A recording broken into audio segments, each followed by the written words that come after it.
Bonjour et bienvenue. Moi, je suis Adeline, coach digitale et puis fondatrice de Rayonne-ta-com. C'est une communauté qui met en lumière les entrepreneurs du bien-être et pas que. Et aujourd'hui, on accueille Marine Viau qui a écrit un recueil de poèmes et qui vient nous expliquer un peu son cheminement et comment elle en est arrivée là. Donc, le recueil s'appelle Une lumière aux mille et un voyages. Il est là. Marine, merci d'être là. Et est-ce que tu veux bien te présenter en quelques mots? Bonjour à tous, merci Adeline de me recevoir. On va remonter un peu le temps parce que c'est un petit peu celui-ci qui m'a permis d'écrire ce recueil. J'ai 26 ans, j'ai été jeune sapeur-pompier pendant 5 ans. Ça a forgé ma persévérance, ma détermination. J'ai fait des études dans la restauration, j'ai obtenu de nombreux diplômes jusqu'au BTS Management hôtellerie, restauration en service. J'ai travaillé dans divers types de restaurants traditionnels, gastro, enfin bistronomiques. Ce que j'aime et ce qui m'anime, c'est d'aider le monde et de voir le visage des clients s'illuminer lorsque j'apportais une assiette et les voir passer un bon moment autour d'un repas. C'était vraiment une essence essentielle qui faisait que j'aimais ce métier. J'ai eu un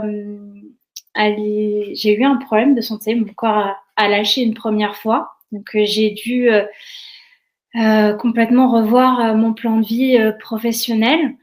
Donc, j'ai fait une pause et j'ai pris des vacances et un petit voyage en Corse. Et après celui-ci, je me suis dit, comment je peux aider le monde j'avais un autre projet. Et en attendant de pouvoir réaliser ce projet-là, je suis devenue assistante d'éducation dans un collège. Donc, ça a été merveilleux de pouvoir accompagner les élèves dans leur épanouissement scolaire. J'ai adoré. Et je donne aussi des cours de théâtre pour les enfants de 6 à 8 ans. Je trouve ça merveilleux de pouvoir les accompagner, de les voir s'amuser tout en prenant leur place et de pouvoir les accompagner à prendre confiance en eux et de voir l'évolution sur l'année. Je trouve ça juste incroyable, bluffant et inspirant parce que je trouve que les enfants nous apportent autant qu'on leur apporte et j'apprends autant d'eux que eux apprennent de moi. Donc, je trouve ça juste incroyable. Et il y a à peu près un an, mon corps a hurlé si fort qu'il m'a mis à l'arrêt complet et je suis donc tombée en congé grave maladie et je n'ai pas eu d'autre choix que de devoir m'occuper de ma santé et des conséquences que j'ai une endométriose. Donc, les conséquences de cette endométriose sont invalidantes et donc j'ai été dans l'obligation de prendre soin de ma santé.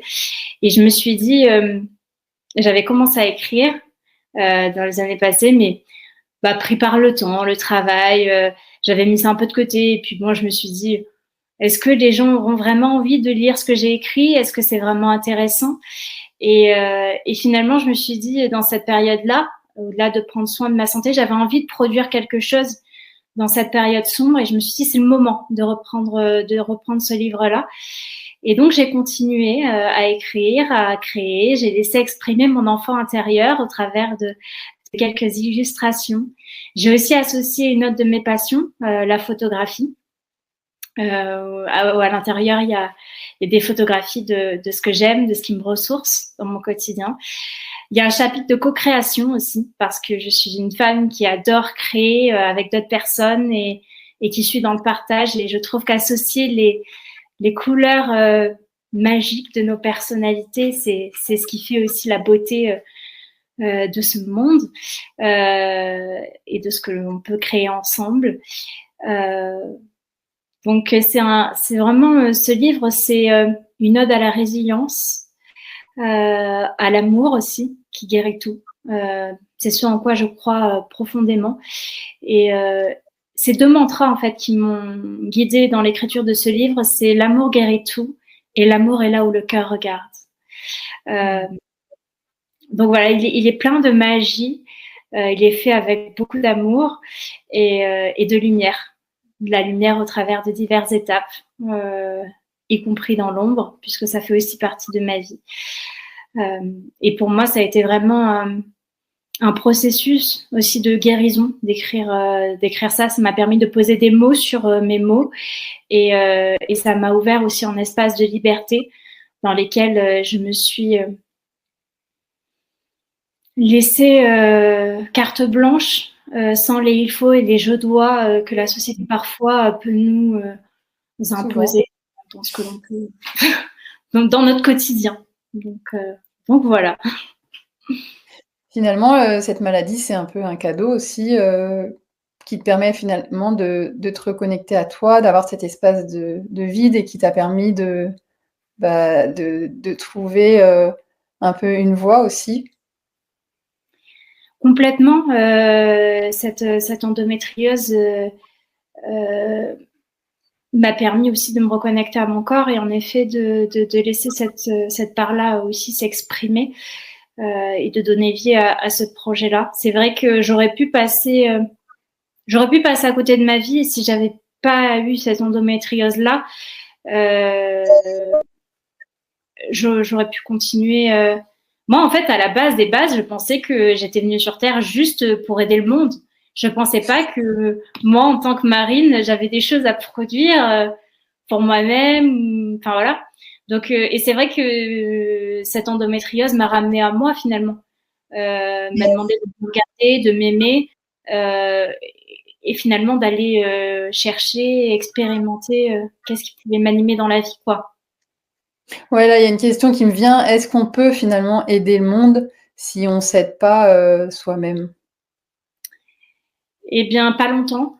C'est ça. Je dirais pas longtemps puisque j'ai réussi à le faire, mais à un moment donné, le corps, j'avais pas conscience à quel point je pense je serrais les dents jusqu'à ce que je pense que j'ai nié tellement de signaux d'alerte qu'il a fallu que mon corps s'arrête vraiment d'un coup net pour que je comprenne que ça n'allait pas. Mais non, en fait, je pense pas qu'on puisse aider le monde si on ne s'aide pas soi-même. Mais ça j'ai aussi beaucoup travaillé dans un travail d'introspection. J'ai suivi un atelier Liberta Crea qui est animé par Sophie Ricci, qui est juste incroyable pendant 2 ans et ça m'a vraiment permis d'apprendre à connaître qui je suis et quelles étaient mes ressources et sur quoi aussi je pouvais m'appuyer pour pouvoir avancer dans mon quotidien et donner vie à ce que je souhaite dans mes projets, etc. Donc ça, c'était un accompagnement collectif ou individuel? Comment ça se passait? J'ai suivi Liberta Crea, c'était un atelier collectif qui se faisait une fois par mois, c'est ça. Et c'est un atelier de groupe, ouais. D'accord. Et il y avait donc de l'introspection aussi entre les séances, quoi, c'est ça?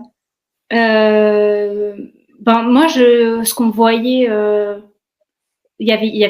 c'est réparti par des thématiques et j'avoue que moi, j'essayais de me challenger avec ce que je voyais dans mon quotidien de mettre en application. Mais en fait, c'est-à-dire que c'est un atelier collectif et à la fois chaque personne vit le parcours différemment parce que on s'approprie les outils et qu'on n'a pas les mêmes fonctionnements et c'est ça qui est génial dans l'atelier Liberta Crea, c'est que elle nous propose des choses, on les adapte et on les applique de manière aussi différente dans notre quotidien. Et donc oui, moi je me suis challengée quotidiennement entre les dimanches. Ouais. Tu l'as un peu remasterisé à ta sauce, quoi. Pas remasterisé, mais je me suis challengée. J'ai mis les outils en application parfois comme je le sentais par rapport à ce qu'elle proposait. Et ça m'a permis d'avancer. Et puis ce qui est génial aussi, c'est que elle est là si on a des questions. Enfin voilà, on n'est pas non plus lâché dans la nature et son accompagnement du coup est chouette. C'est pas elle nous laisse pas avec quelque chose qu'on ne comprend pas et ça c'est Ça, c'est chouette. Ouais, tu étais vraiment soutenue, tout le long du parcours, quoi. Exactement, tout à fait. Mmh.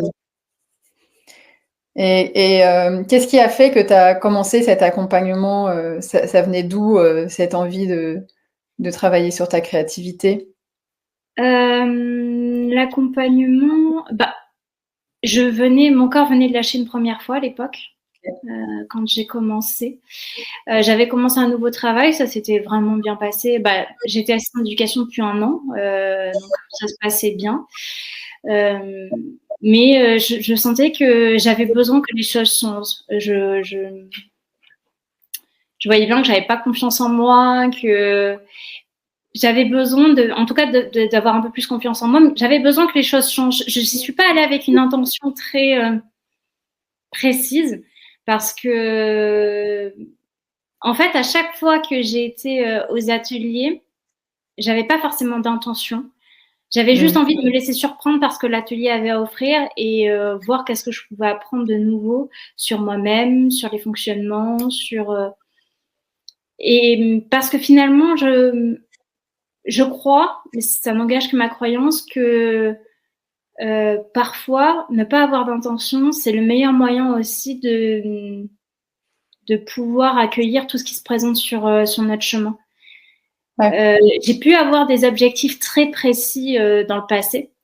Et je voyais pas forcément qu'est-ce qu'il y avait de chouette à côté, puisque j'étais que focalisée sur un objectif. Donc on peut c'est comme si ça te permet, quoi, un peu. Exactement.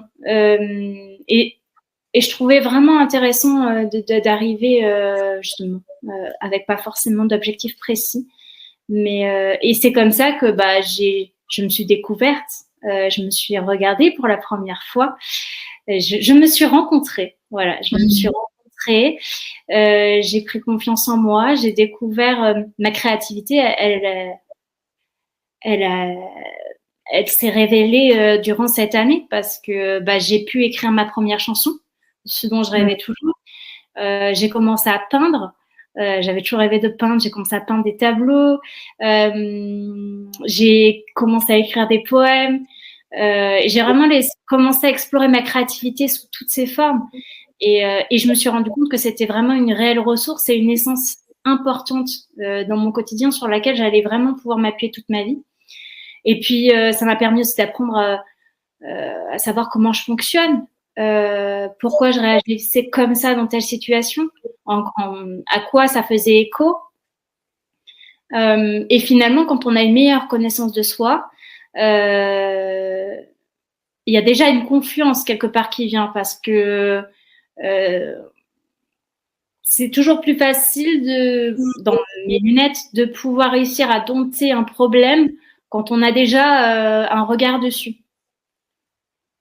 Je sais pas si c'est très clair. Oui, si, tu as mis un axe et après, voilà, tu as laissé les choses aussi, se placer, quoi. Exactement. Et le fait que tu te sois inscrite, finalement, ça a été aussi une autorisation, j'ai envie de dire, peut-être, à ta créativité. À dire là, cette année, c'est pour laisser la place à la créativité et voir ce qui va en émerger, sans mettre justement cette fermeture, voir juste là, qu'est-ce qui vient, quoi. Ouais, exactement. En fait, j'étais à une journée portes ouvertes qui était animée en septembre, et je ne saurais pas définir. Il s'est passé quelque chose de fort au moment où j'ai fait cet atelier découverte de coaching avec Sophie. Et je me suis vue pour la première fois, mais vraiment, il y a eu dans le jeu qu'elle proposait, je me suis rencontrée et je me suis dit, cocotte, je vais pas te lâcher, quoi. Il y a un truc où... Attends, il y a un truc, je me suis dit, il faut que j'aille voir, quoi. Qu'est-ce qui se passe, hein, qu'est-ce qui sommeille en moi? Parce que je sentais qu'il y avait un truc fort, et on a fait un jeu aussi avec d'autres participantes, et c'est pareil, j'ai vu dans le regard des participantes, je me suis dit, il y a vraiment un truc à aller explorer, et j'ai suivi quelque part cet appel intérieur-là. Ouais. Et je regrette pas, parce que ça m'a tellement aidée. Et puis j'ai pris confiance en moi, j'ai appris à m'aimer, J'ai appris à estimer aussi la personne que je suis, à me considérer aussi au travers des jeux. Après, je tiens à souligner quand même quelque chose d'important. J'ai bien conscience que si j'ai obtenu les résultats que j'ai aujourd'hui, c'est pas le coach qui fait tout, quoi. C'est-à-dire qu'on est auteur. Ah oui. On est auteur de nos transformations, aussi, parce qu'évidemment, j'ai une gratitude infinie pour tout ce que Sophie a pu proposer et le travail qu'elle effectue magnifiquement bien et l'accompagnement avec beaucoup de bienveillance et de sécurité. Cependant, si au quotidien on n'applique pas, Oui. ça change pas non plus, quoi. Donc ah oui, pour moi, le coach, il met le pied à l'étrier, mais s'il n'y a pas d'impulsion derrière, il se passera rien. Voilà, c'est pas d'un coup de baguette magique que ça arrive, quoi. Non, ça demande aussi plein de choses, du travail, de la persévérance, de l'accueil de qui on est, tellement de choses, c'est infini. Moi, et puis finalement, la créativité, ça s'exprime aussi. Ces questions d'autorisation, c'est aussi comme la danse. Je pense à la danse, mais c'est pareil, c'est s'autoriser de pouvoir danser. Delphine Gambart m'a beaucoup aidée avec son atelier de danse intuitive et de danse intérieure. Ça m'a vraiment permis. C'est un rendez-vous mensuel hyper important pour moi parce que c'est le rendez-vous où j'accorde de la considération à mon corps, où j'y suis pleinement, où je m'accorde aussi une pause de douceur. Et finalement, tous ces moments-là, tous ces travails que j'ai avec mon corps, c'est aussi ça qui font mes sources d'inspiration. Parce que je vois de là où je suis partie quand je suis arrivée à la danse. J'avais dit, je ne sais pas du tout danser. C'est un problème. Et elle m'avait dit, non, voilà. Et je me suis dit, bon, allez, vas-y, lance-toi. Et j'y ai été. Et je trouve que c'est aussi un acte fort de s'autoriser à être en public devant des personnes qu'on ne connaît pas. Et Delphine aussi encadre merveilleusement bien dans un cadre vraiment sécurisé et bienveillant et de pouvoir exprimer aussi justement ce que l'on est au travers du mouvement, de la danse. Et je trouve ça fort et puissant.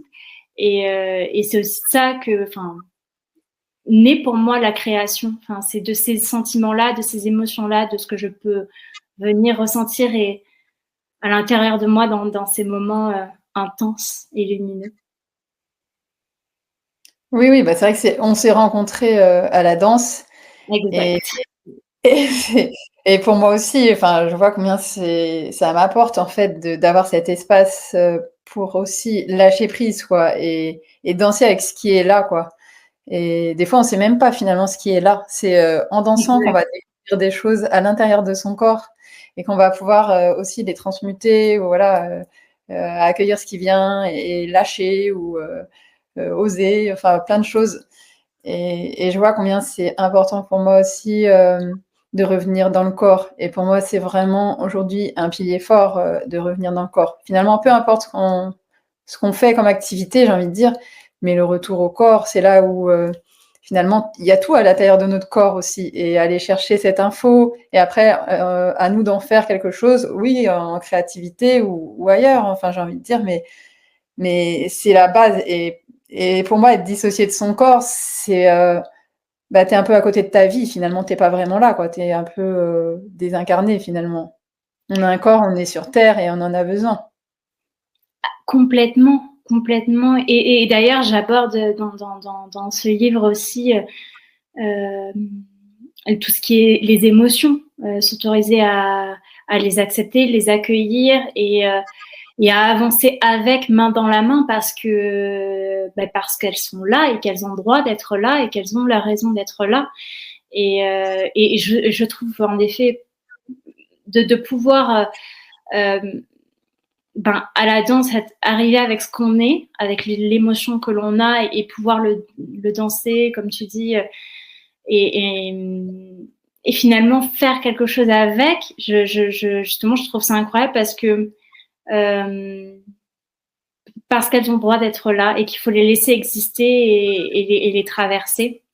Parce que et je pense que du coup, d'où mon corps aussi qui a pu parfois exploser, tout ce qui ne s'exprime pas s'imprime et un jour finit par faire un feu d'artifice intérieur. Ouais. Est-ce que tu peux nous parler un peu de l'endométriose pour ceux qui connaissent pas du tout? Si c'est OK Bien pour toi. sûr, l'endométriose, c'est une maladie gynécologique inflammatoire qui touche environ 2 millions de femmes en France. Donc, cela fait environ une femme sur 10. Donc, on en côtoie au moins tous une dans notre entourage, sans plus ou moins forcément le savoir. C'est une maladie invalidante avec des conséquences, fatigue chronique, douleurs pelviennes, lombaires, cervicales, des problèmes. J'ai mangé le mot. Problèmes pour concevoir un enfant,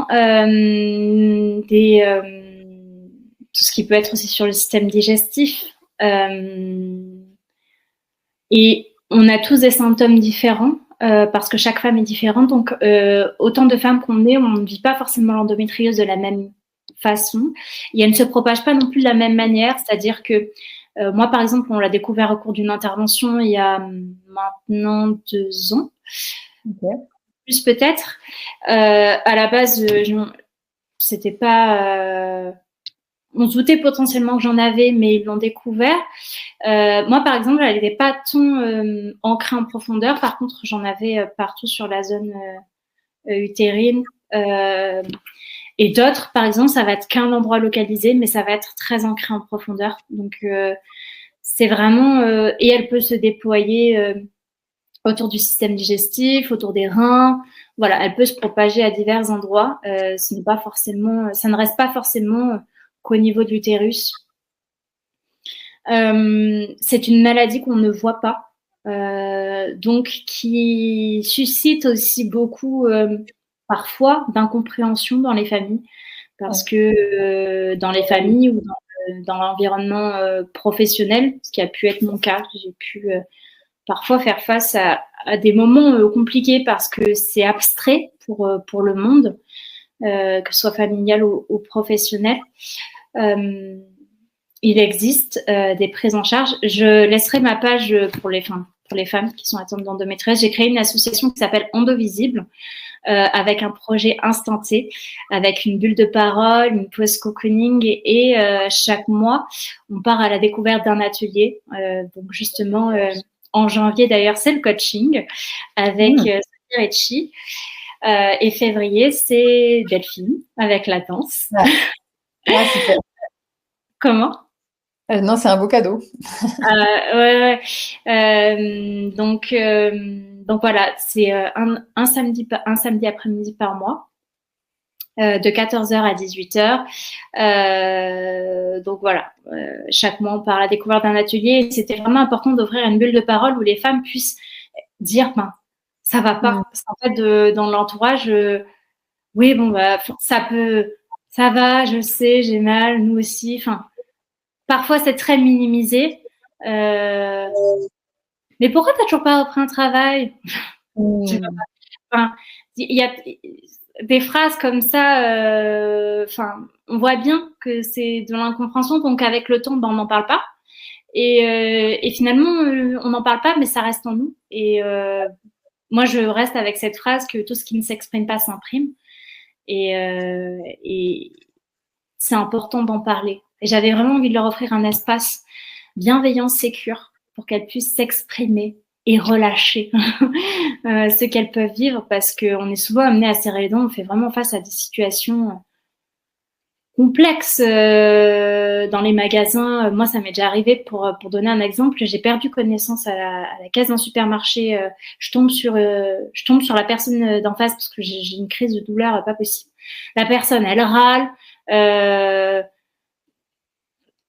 Les gens, alors tout le monde n'est pas comme ça, évidemment, mais l'agent de sécurité qui me dit « Oh, encore un problème de bonne femme !» Oh, quelle horreur. Donc, j'ai envie de dire, bon, ça fait partie du monde, il y a des gens qui existent, et heureusement, il y a aussi, j'ai un réseau d'amis merveilleux aussi sur qui je peux compter, et j'ai bien conscience que tout le monde n'est pas comme ça, mais c'est vrai que ce sont des petites choses que l'on porte et qui peuvent être compliquées, donc d'où l'importance pour moi d'ouvrir cette bulle de parole. Et forcément, en effet, il y a plein de choses qui font écho aussi dans ce livre, dans la résilience que j'ai pu adopter avec le temps par rapport à ces petites expériences qui m'ont forgé dans le temps. Ouais. Donc toi, cette écriture, finalement, c'est libérateur pour toi et tu as envie aussi qu'elle accompagne aussi d'autres personnes qui vivent des difficultés. Je pense que c'est au-delà de l'endométriose. Pour moi, ça peut accompagner les personnes parce que de toute façon, tout le monde souffre. Enfin, on est dans un monde, on est sur Terre et malheureusement, c'est par la souffrance que souvent on a les meilleurs apprentissages, j'ai envie de dire. Oui, exact. C'est très triste, mais c'est très vrai. C'est très, très vrai. Évidemment, ouais, j'ai envie... je trouve que ce recueil, il y a de la lumière. Enfin, bien, ça va bien au-delà de l'endométriose parce que tout le monde peut se l'approprier avec le problème de santé qu'il peut potentiellement avoir. Et même s'il n'a aucun problème de santé, c'est aussi potentiellement le moyen aussi d'enfiler une autre paire de lunettes et peut-être de voir aussi la vie et le quotidien d'un autre point de vue auquel on n'aurait pas forcément pensé. Et quelque part, c'est aussi pour dire que ce que l'on peut ressentir, comme la colère, j'aborde la colère, l'hypersensibilité, les émotions, l'angoisse, ce que notre société considère souvent comme négatif ou il faut pas prendre sur soi, respire sans les laisser être. En fait, elles sont que des messagères. Enfin, ces émotions-là sont juste là pour nous dire que ça va pas, qu'on n'est pas OK, qu'on n'est pas d'accord avec ce qui est en train de se passer. Et elles ont le droit d'exister, elles ont le droit de vivre. Et ça amène, je pense aussi, en parlant là, ce qui me vient, c'est que c'est aussi un moyen de dire, de s'apporter de la douceur et de la compassion face à ce qu'on peut ressentir de parfois compliqué. Et avec toujours cette lumière qui chemine et qui vit un parcours, voilà, mais qui est toujours là, même si elle vit des choses compliquées, elle est toujours là. La lumière est toujours là quelque part dans le noir, mais parfois il suffit juste de grimper un peu plus haut et d'aller regarder la situation d'un autre point de vue pour la trouver.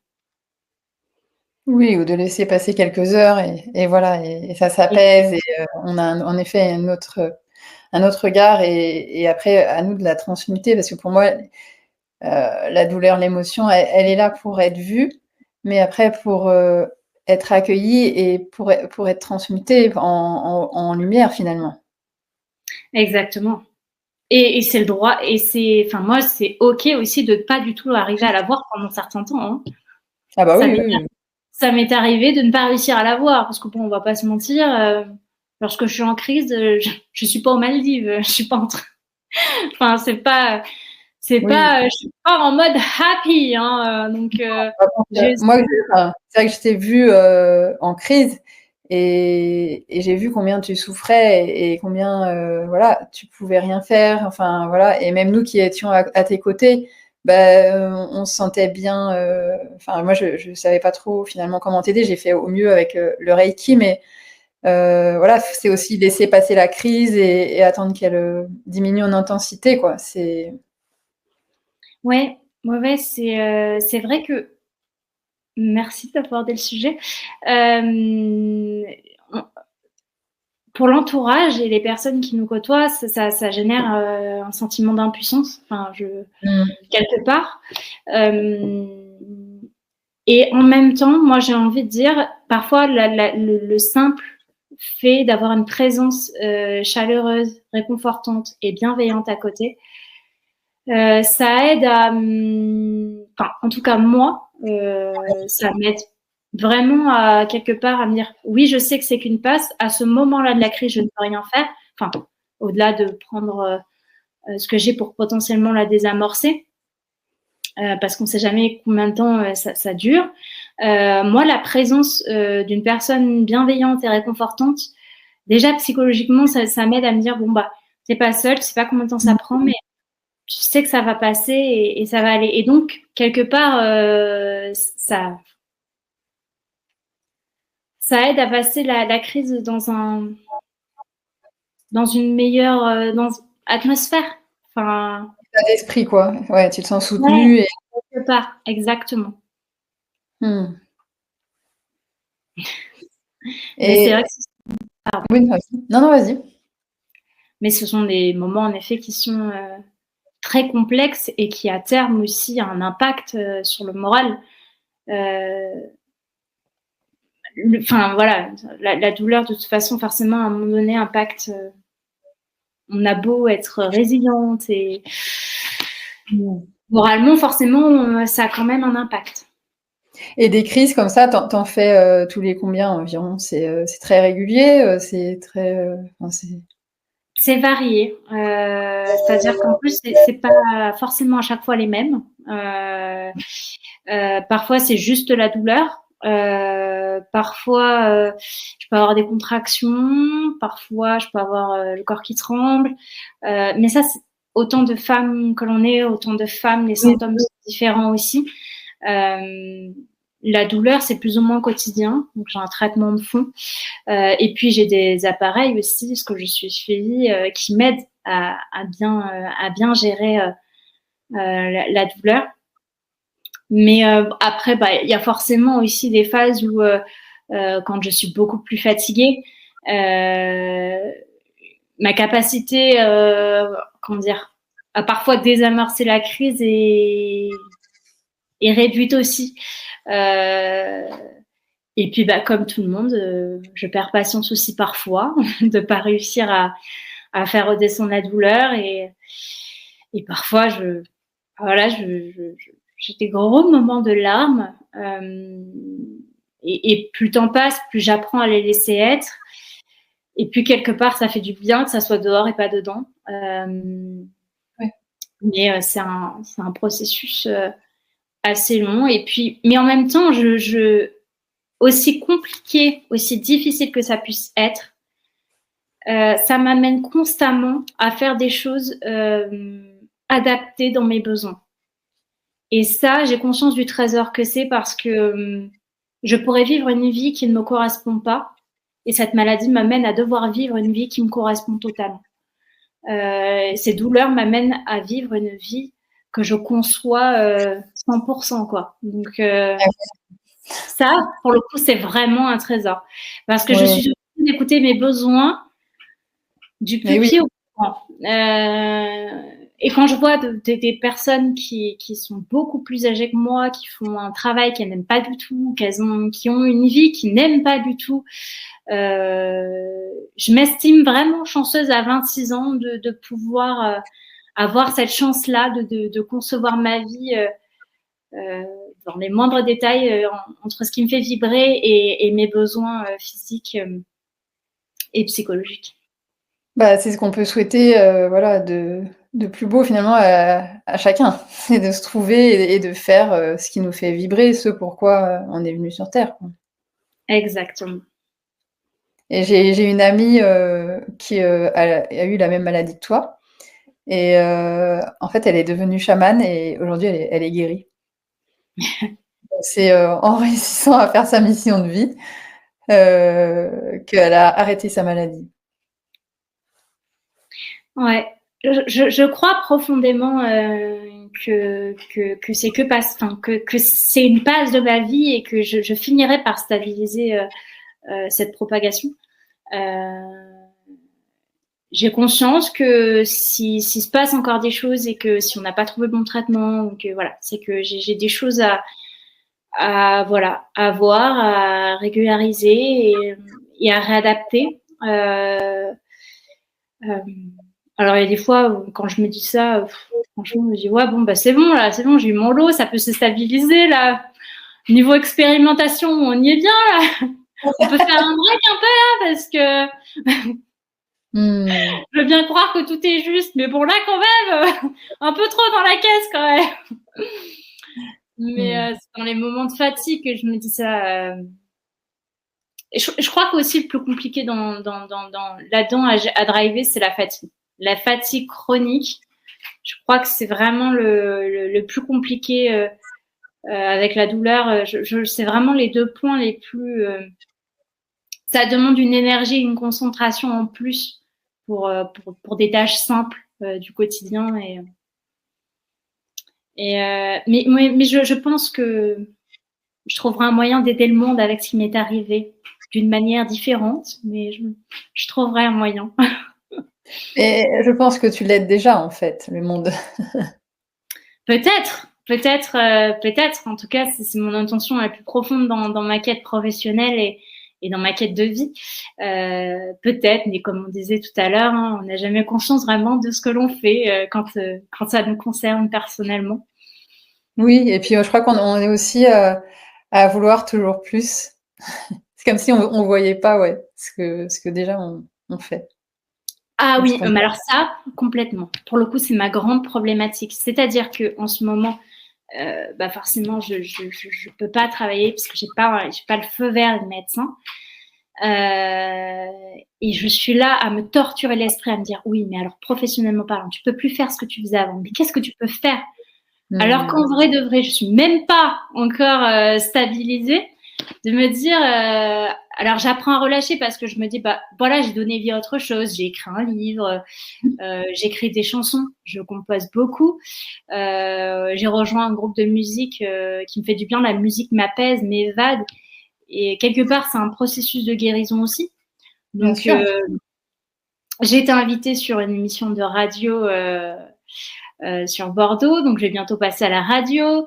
Voilà, je vais chanter dans une maison de retraite. J'ai d'autres concerts aussi qui sont plus ou moins en train de se préparer. Donc quelque part, ce côté aussi créatif dans la musique Bien sûr.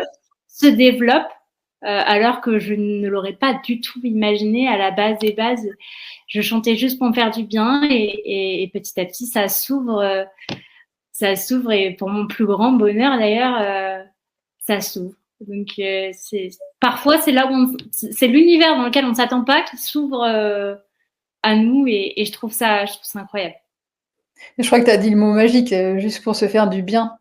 Est-ce que c'était pas ça finalement, juste qu'on est venu faire, quoi, se faire du bien et donc faire du bien aux autres à travers ce qui nous fait du bien, tu vois?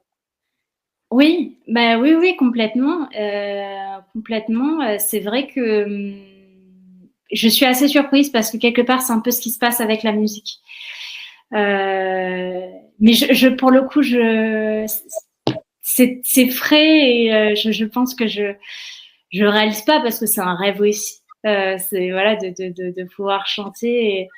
Enfin voilà, moi la musique, il se passe vraiment un truc inexplicable pour moi dans ce domaine-là et en même temps j'ai pas envie de l'expliquer parce que j'aime cette part de mystère et j'aime croire qu'il y a une magie, qu'il y a de la magie qui existe quoi. Et est-ce que cette magie, tu l'as toujours vue depuis que tu es toute petite ou est-ce que c'est la maladie qui t'a fait rencontrer la magie ou ta magie?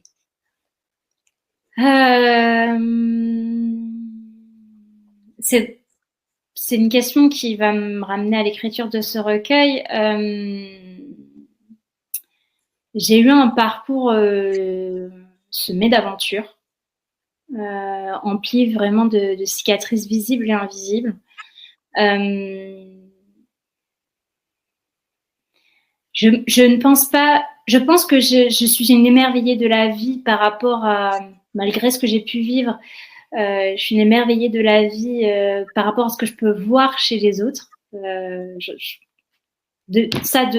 tout le temps, pour le coup, de voir le beau chez les autres et sur ce qui m'entoure.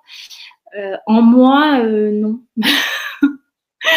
En moi, non, parce que jusqu'à 3 ans, je pensais vraiment que j'étais là que pour aider que j'étais juste là pour aider le monde. Donc, je pensais pas que j'avais quelque chose à offrir, moi. Donc, non. Mais d'où ça vient, cette conviction que tu es là pour aider le monde? Parce que c'est le seul sens que j'ai toujours eu ancré assez profondément de mon enfance. Enfin, voilà, je ne saurais même pas l'expliquer. C'est ce que je me suis toujours dit, en fait, de mes souvenirs les plus lointains. C'est ce que je me suis toujours dit. Donc, je me suis jamais. La musique, évidemment, j'ai pensé en secret pendant longtemps. Évidemment, pendant mon enfance, évidemment, j'y ai pensé, mais j'ai pas. Voilà, c'était compliqué pour moi de l'assumer pleinement. Ok. Et l'écriture, c'est venu donc plus tard. Enfant, tu écrivais déjà ou c'était déjà Alors enfin, j'écrivais, mais c'est vrai que ben, moi je viens d'une famille où j'ai des sœurs, donc ce qui pouvait être écrit dans mes journaux un peu secrets n'était pas très très secret. Je vois, je vois. Donc je me suis vite arrêtée d'écrire. Ah ouais, ça t'a carrément stoppé, quoi. J'ai commencé à reprendre l'écriture vraiment quand j'ai eu mon appartement mais en toute honnêteté, j'ai vraiment recommencé à écrire quand j'ai commencé Liberta Créa. Pour être parfaitement honnête, c'est là. Oui. Pour moi, ça a été le point de départ de beaucoup de choses en fait. Ça a été une autorisation et ça a été une considération de soi et donc s'autoriser à laisser être vraiment tout ce qui venait de moi. Ok. Mais la musique, par contre, oui, ça me suit. Je me souviens enfant, j'ai toujours. Et d'ailleurs, j'ai eu un apprentissage assez fort ces derniers temps. Je rêvais de faire une école de musique, enfin de chant et de danse et tout ça. Et puis je m'étais dit bon, j'attends d'être prête, j'attends d'avoir un peu plus de compétences, j'attends d'avoir un peu plus d'assurance. Et j'ai attendu. Et puis en fait, c'était de 18 à 25 ans. Et puis maintenant, c'est plus possible. Et j'ai à tellement vouloir attendre de remplir tout un tas de critères, j'ai pas osé le faire, j'ai pas osé donner cette inscription, enfin tenter cette inscription. Et pour le coup, je me suis dit à la fois ça reste un regret et à la fois ça m'a permis de me dire, j'ai pris ma liste de rêves et je me suis dit qu'est-ce qui est réalisable tout de suite. Non, parce que qu'est-ce que je peux réellement faire maintenant? Parce que finalement, à trop vouloir attendre, on peut attendre toute une vie sans réaliser ce qu'on a envie de faire. Et donc, petite anecdote, mois de mon anniversaire, mois de novembre, envie de me mettre au skateboard. Eh ben très bien, j'ai été acheter un skateboard et je me suis mis au skateboard. Enfin, et pareil, enfin, je rêve de faire un voyage en 3 étapes. Bon, ben très bien. Alors, j'ai commencé à ouvrir une cagnotte pour ce voyage. Et donc du coup, enfin vraiment, je me suis dit, n'attends plus quoi. Enfin, n'attends plus parce que finalement, vaut mieux tenter un truc et pas avoir de regrets. Parce que finalement, c'est dur d'avoir des regrets. Enfin, oui, c'est une étape, c'est formateur. Et finalement, ce livre me l'apprend aussi parce que avant de le publier, je suis passée par une étape de me dire, je l'ai refait 4 fois quand même. Hein. T'es pas perfectionniste, toi? Oh, pas du tout. Pas du tout. Je me suis dit, bon, allez, ça va. Et puis au bout de la 4e fois, je me suis dit, bon, en fait, il faut y aller, quoi. Parce que tu as déjà reporté la date de lancement une première fois parce que tu n'étais pas prête. Nanana. Et je me suis dit, j'avais vraiment envie, pour le coup, de marquer le coup cette année-là et de me dire, qu'importe, en fait. Et même s'il n'est pas parfait, ça tombe bien. Tu es parfaitement imparfaite. Donc, au pire des cas, s'il y a des fautes d'orthographe, même si ça a été corrigé, eh ben, c'est pas grave, il y aura des fautes d'orthographe. Et puis, en fait, à un moment donné, il faut accepter de lâcher. Et je crois que c'est ça le plus compliqué. quand on a aussi un perfectionnisme un peu aigu, c'est de se dire que tout ce qu'on a fait, on l'a fait avec le cœur. Moi, je trouve que ce livre, il y a tout ce que j'ai eu, enfin voilà, tout ce que j'ai rêvé de vouloir mettre et partager, et tant pis s'il manque un truc, quoi. Ouais, mais moi, je trouve ça génial, voilà, que bah, déjà que tu aies une liste de rêves et que tu les réalises et que tu oses, tu vois, et tant pis si, oui, il n'est pas parfait, mais en effet, personne ne fait un livre parfait. De toute façon, ça n'existe pas, la perfection. Oui, c'est le Et premier. oui, et puis même, enfin, je veux dire, peu importe. Je sais plus, il y a une citation comme ça où l'erreur, finalement, c'est de ne rien faire. Enfin, voilà, se tromper, c'est de ne rien faire. Mais c'est vraiment ça, quoi. Et j'aimerais bien. Alors moi, ton livre, en fait, je l'utilise en livre oracle. Donc, c'est-à-dire que des fois, Oh, j'ai envie de l'ouvrir et je d'accord. fais au hasard et je lis. Et souvent, c'est incroyable parce que ça colle avec ce que je suis en train de vivre. Donc, tu as écrit un livre oracle. Tu ne le savais pas. Ben non, c'est la première à faire cette utilisation-là. Et je trouve ça intéressant. C'est vrai que j'avais pas pensé à l'exploiter sous cette forme-là, mais quelque part, moi, les oracles me parlent aussi. Enfin, j'ai des oracles et je trouve que ça résonne souvent juste. Euh, mais oui, je pense, par contre, là où je pense que j'ai conscience finalement que parfois, la personne, quand elle le lit, c'est pas anodin. Des retours que je commence à avoir au moment où elle le lit, bizarrement, en effet, ça tombe juste sur le moment. Donc, d'une certaine manière, peut-être que ça a amené un peu de lumière à des moments. Ouais, ouais, ouais. Merci pour le partage de cette expérience. Mais avec Mais plaisir. c'est J'aime vrai que bien. tu es la première à me dire que tu l'utilises sous ce format-là, et je savais pas. Mais c'est chouette de se dire qu'il peut être utilisé sous différentes formes. Et et la lecture que chacun peut avoir. Je trouve ça très chouette. Ouais. Et du coup, là, je viens d'ouvrir une page au hasard.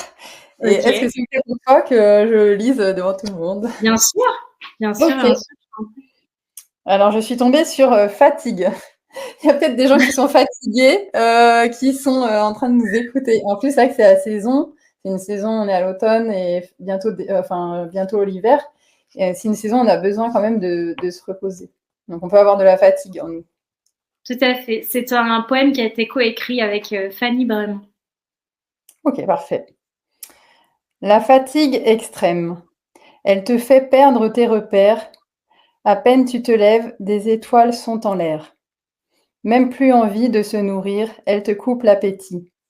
Chaque bruit devient une agression. Je ne supporte plus les cris dans le salon.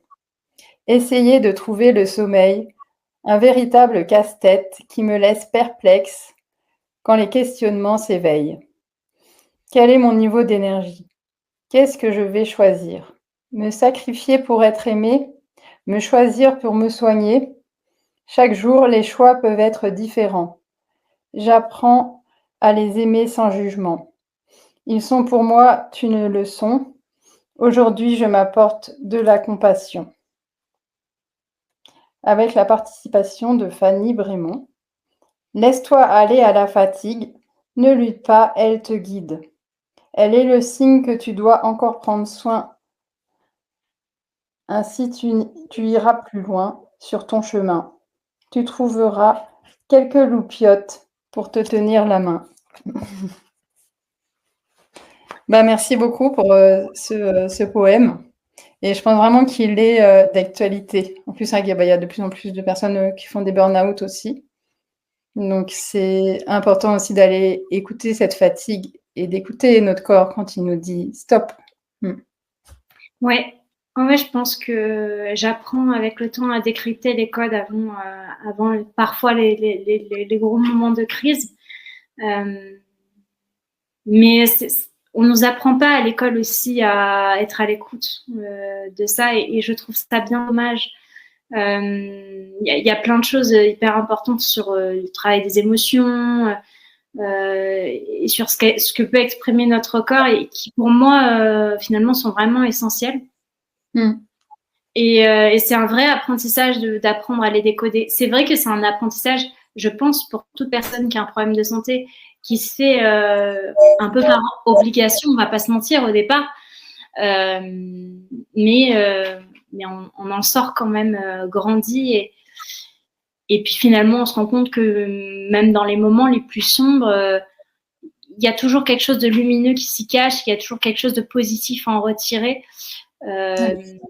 Et moi, franchement, c'est cet état d'esprit qui m'a permis et me permet d'accomplir des choses et de réaliser mes rêves malgré un quotidien. Je compose main dans la main avec voilà, ma maladie, c'est une coloc de santé, une coloc avec qui parfois je me prends la tête parce que elle range pas bien ses affaires.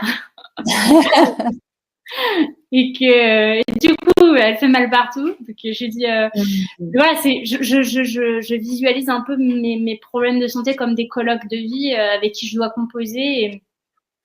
Et voilà. Et parfois, il y a des moments où on se fâche et puis il y a des moments où c'est plus calme. On trinque à la paix. Et voilà. C'est un peu ma vision de vie, quoi. Ouais, oui. Je comprends. Et je sais que tu as un livre qui t'a un petit peu parlé, qui t'a accompagné. Est-ce que tu veux nous en parler? Oui, c'est L'homme qui voulait être heureux de Laurent Gounel. C'est vrai que sa perception de la vie, en fait, du voyage que l'on peut faire et des choix aussi. Ça montre qu'on a le choix. Il y a des choses qu'on ne maîtrise pas, les réactions des autres, la maladie qui vient, on ne le choisit pas. Par contre, on choisit quelque part comment on peut composer avec. Les émotions que l'on peut ressentir, elles sont organiques. On ne les contrôle pas. Les moments où je suis en colère parce que je suis trop en crise ou que je fonds en larmes parce que j'en peux plus. Une émotion, c'est organique, on ne le contrôle pas. Mais par contre, comment on compose avec, ça, on le choisit. Et ça a été un vrai travail de réflexion. Et j'ai aimé sa vision qu'il avait des choix et de ce voyage-là qu'il y avait dans le livre. Je trouve que c'est un auteur très inspirant. C'est rigolo parce que tu as utilisé le mot composer avec sa maladie et comme tu composes aussi des musiques, ça m'a fait rire. Et oui, exactement. Et je compose des musiques. Mais parce que la musique est un processus de transformation pour moi justement des mots MAUX. Donc à la fois c'est une transformation des mots et à la fois c'est aussi un moyen de diffuser de la lumière et d'insuffler quelque chose de joyeux. Moi j'ai envie de chanter. Pardon. Non, vas-y. Moi j'ai envie de chanter pour apaiser le monde, pour diffuser de la lumière, pour partager des textes et de la lumière de cœur à cœur au monde entier. Et j'ai envie de chanter la paix, quoi. Et j'ai envie d'apporter de la paix au travers de ma musique et de la liberté. Et de la paix aussi en toi, peut-être. Oui, bien sûr, complètement. Mais en fait, étant donné que moi, ça me fait du bien instantanément à partir du moment où je chante, c'est ce que tu disais tout à l'heure, c'est qu'en fait, à partir du moment où moi, je me fais du bien, finalement, je peux potentiellement faire du bien aux autres en faisant ce que je fais. Donc, et tu fais vivre des émotions aussi aux autres. Oui, peut-être, ouais. Je l'ai vu, moi, je t'ai entendu chanter et j'ai vu aussi combien tu donnes aux autres des émotions. Ouais, c'est vrai que ouais, c'est ce que je te disais tout à l'heure. C'est tout ce qui se passe en fait quand je chante et tout ce qui se, je réalise pas, mais en effet, oui, je transmets, quelque chose. Oui, il y a peut-être des libérations qui se font pour les autres quand tu chantes, tu vois, c'est beau. Ouais. En tout cas, je sais que j'ai quelque chose à faire avec ma voix. Oui, tu es sur ta voix. Oui, je suis sur ma voix, exactement. Très belle, très beau rebondissement. Bien. Ok. Est-ce que tu as des événements qui arrivent? Est-ce que tu as des choses à nous partager par rapport à ça? Le 10 janvier, du coup, pour bien débuter l'année, est-ce qu'on ne s'offrirait pas une petite pause instantée? C'est le projet donc de l'association Endovisible que j'expliquais tout à l'heure avec la bulle de parole, la pause cocooning et l'intervention de Sophie Recci pour un atelier coaching. En février, on a la danse qui sera le 7 février. Et de toute façon, j'imagine qu'on retrouvera toutes les dates, elles sont sur ton compte Facebook, c'est ça? Exactement. Et puis en termes de concerts, si vous souhaitez un jour m'entendre chanter, restez connectés sur la page de Marine Vio. Je communiquerai les dates prochainement quand elles seront officielles.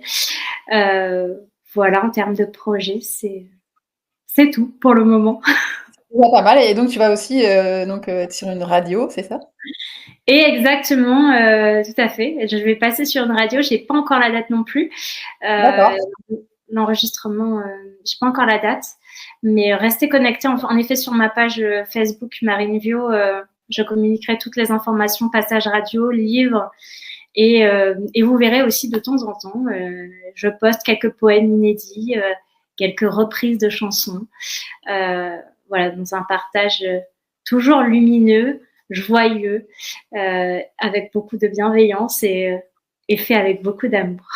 Je crois que c'est l'ingrédient principal. Donc, ouais, complètement. Ouais. Merci beaucoup, Marine, pour cette interview. J'ai été vraiment heureuse de t'interviewer et que tu nous parles un peu plus de ton parcours, de tes difficultés, mais aussi que tu diffuses toute ta belle lumière.